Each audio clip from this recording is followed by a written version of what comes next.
चक्कर में ने ठिकड़े दी अची विदे चक्कर में ने ठिकड़े दी वो बची सगदे की मकसूद इश्क में। नज़ीर खास के लिए साईं दोस्त आउनी फरमाश अब्दुल लतीफ लाखो मुख्तार कासिम राजड़ सदन शायर आशिक सी छा पियो चए तोखे हाणे चमे चा करणो माफ़ नाहे तोखे हाणे चमे चा करणो माफ़ नाहे मारे तोखे मञाईंदस मैदान में लाए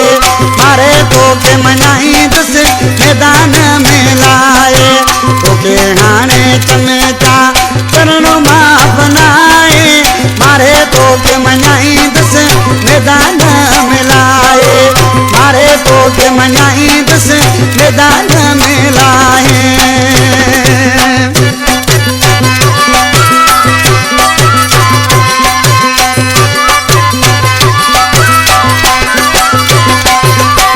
रब करे अची तू मुझे सलह चक्कर में बोले तोखे लंदस तुझे इतर में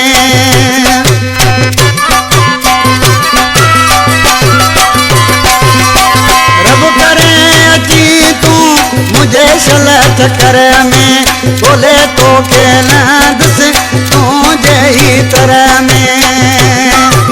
आने तू जो करेनो रस्तो बिला कमाए मारे तो के मञाईंदस मैदान में लाए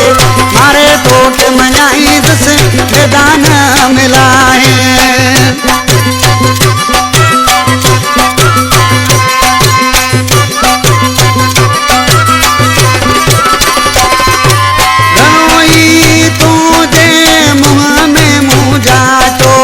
असांजे सब्र मां कोन तो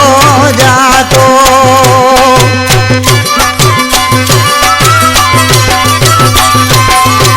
घणो ई तुझे मुंह में मुझातो असांजे सब्र मां तो कोन जातो अनाद कबो तो सागाए वजाए मारे तो के मञाईंदस मैदान में लाए मारे तो के मञाईंदस मैदान में लाए।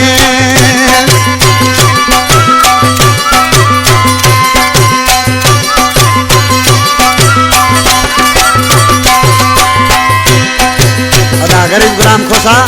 साईं शकील शाह मुर्शिद अदा मदी जत पहलवान साम्हूं वेठा आहिनि इन्हनि कलाम पसंदि कयो असांजो नंढो भाउ शाइर हाशिम लाखो ॾिसी छा थो थिए नाले वारे मिसरा में चवे हाशिम लाखो हैदराबाद वारो अची नेठ वींदो असांजो बीवारो